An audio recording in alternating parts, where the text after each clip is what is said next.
Afternoon, fellows. Dave Canterbury at the Pathfinder School. I've got a tree cut down over here, about a 4-inch black cherry, and I'm going to go over here and make us a stave and come back into camp here a little bit and do some work on a quick survival bow. Go through that with you guys on video today. Stay with me. Okay, hopefully this thing will make a fairly decent stave. I cut it off right here. I'm going to go ahead and cut it off up here.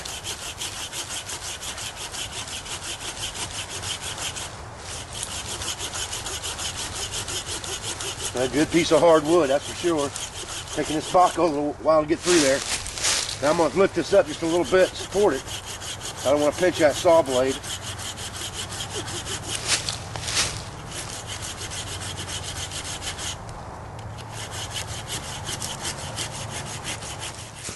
Okay, we've got our stave cut off. Now this is only about a 5-foot tall stave. I'm 5'8". This thing's right at my chin.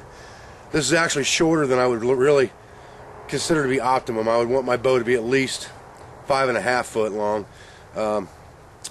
60, anything below 60 inches, anything below 5 foot, you're asking for a hard time making a bow, because that's pretty short for a heavy draw bow that you're going to use to shoot big game with, you know, from 10 to 15 yard distance. You want something that's going to be 40, 45, 50 pounds, and it's hard to get that out of a bow that's very short without a lot of extra work, especially out of something that's green. Now if you look in this, you can see the heartwood in here. That heartwood's almost a perfect shape for a D-style bow.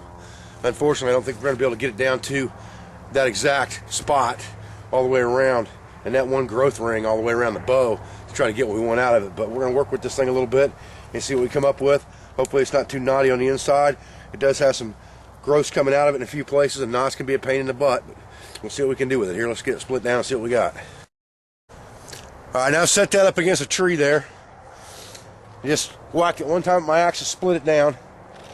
And it's splitting right down the middle. Now, what we need to do is we need to make some stakes to go in here to help the process along. So let's go get that done real quick. We're not going to use a bunch of fancy tools today and mess around. We're going to use our axe and not much more than our axe to get this job done. So we'll set this here for a minute and go get some stakes. Okay, I went and grabbed a green tree here, and I just cut myself a couple wedges. They're not really stakes, they're only two-sided wedges. And see what we can do about getting this opened back up here the way it was. Just like that. Then we'll get us another wedge in, down a little further.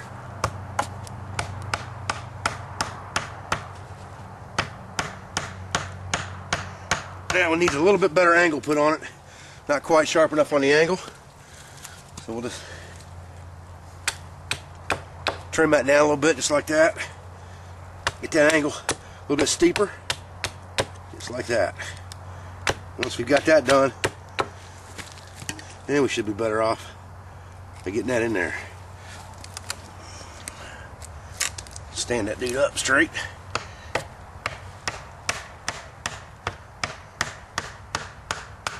There we go, just like that. That wedge falls out, go down to the next one. Pound her in there. And you just keep following it down until you get it split out. If your wedge breaks off like that one did, not a big deal. Just carve it again.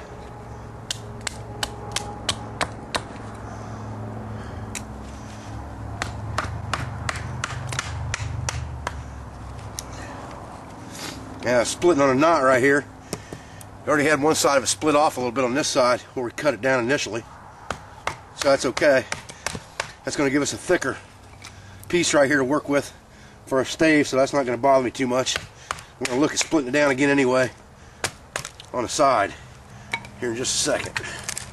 Okay, so we got it split one time right here, and you can see that piece of heartwood, or that heartwood pulp, running right through the middle of that dude. And it's thicker right here in the handle. That's where one of our knots is at. That's not really a major issue at this point. Probably won't become a major issue anyway. Not a big deal. Now, what I think I'm going to do with this is I'm going to come over here on this other, you can see we talked about where this heartwood was. On here and here, I'm going to try to split off on both sides of that. I'm going to do that exactly the same way I did the first time.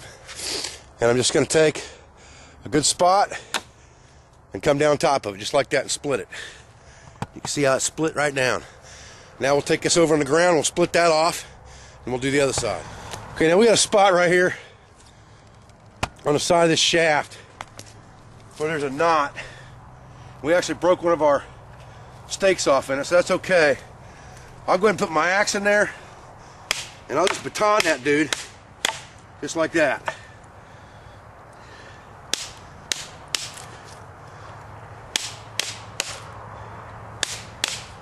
That's fine. It came off a little bit funky, but that's all right for right now. I'm not worried about that. I'm gonna go down to the other side, do the exact same thing, coming up this direction with my axe, and split that out. Okay, once we get all that done, we got a bow stave. It's not too awful ugly here. Reduced on both ends. We got quite a bit of meat in the handle, and you'll notice the back side, or the back of the bow, I've left the bark on and I haven't touched that yet. I'm not going to right now. I'm not going to worry about that right this second. What I need to worry about now is getting some meat shaved off this bow. Okay, so we've got our bow setting in here, our stave in our bow vise.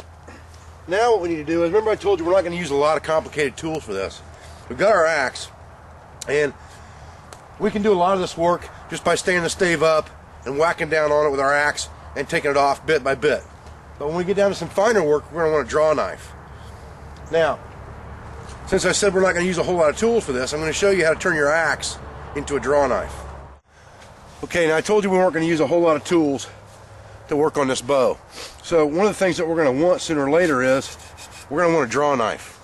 And I'm going to show you how to make an improvised draw knife out of your axe. All you have to do is get yourself a green fork stick like this. Put it on the back of the blade head of your axe, and you got to be careful with this because your axe should be sharp. And then you'll just want to take a piece of cordage that has a loop on it and wrap it around your axe handle here.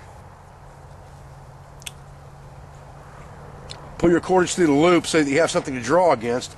And what I'll usually do at that point is I'll set the whole thing on the ground in front of me where I can actually stand on the V and keep my hands away from that axe blade while I draw down tight, just like this. And once I draw that down tight, then I'll pick the axe back up and go around it 4 or 5 times, just like this, to hold it on there. Now I want to leave that tag in that I've got right there sticking out to tie off to in a minute here.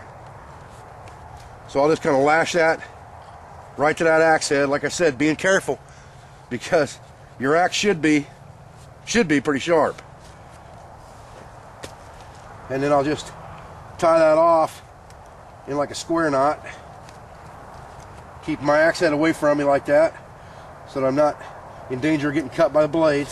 Okay, so now that you've made your makeshift draw knife, and this bow staff really isn't worked down far enough to be messing with a draw knife on it yet, but I wanted to show you this so you could get a clue of how it works, because it's going to get dark before I get a chance to get too much of this done and we'll have to come back tomorrow. But now that I've got this in my vise, and there's a couple other tricks with this vise I'm going to show you here in a few minutes, but now that I've got this in the vise and it's not going to move forward or backward on me, I can use this either way, just like a draw knife. Now remember, you're pulling with a draw knife, you're always going to pull it toward you. I need to put my fork in there to keep this thing from moving side to side, but you're always going to be pulling toward you, so you really got to be careful with a draw knife that you don't drive this thing right through your chest or something.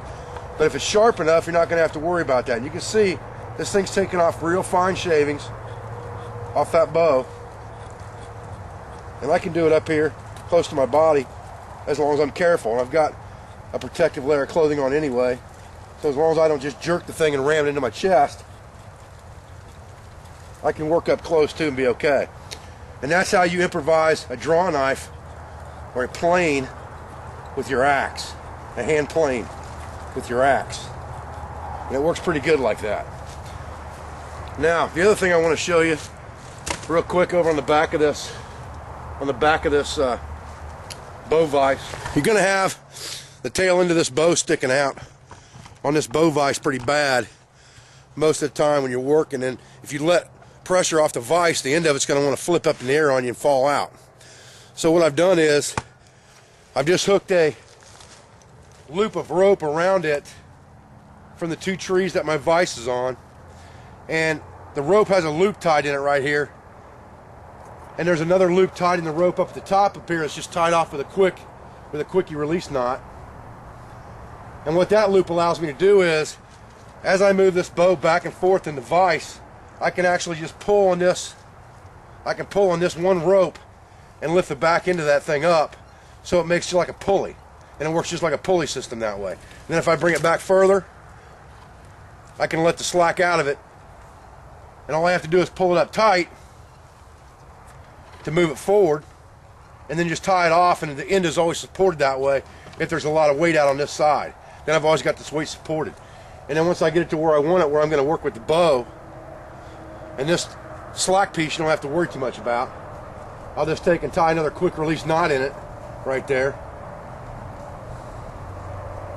and I can go back to work. And that end's always going to be supported.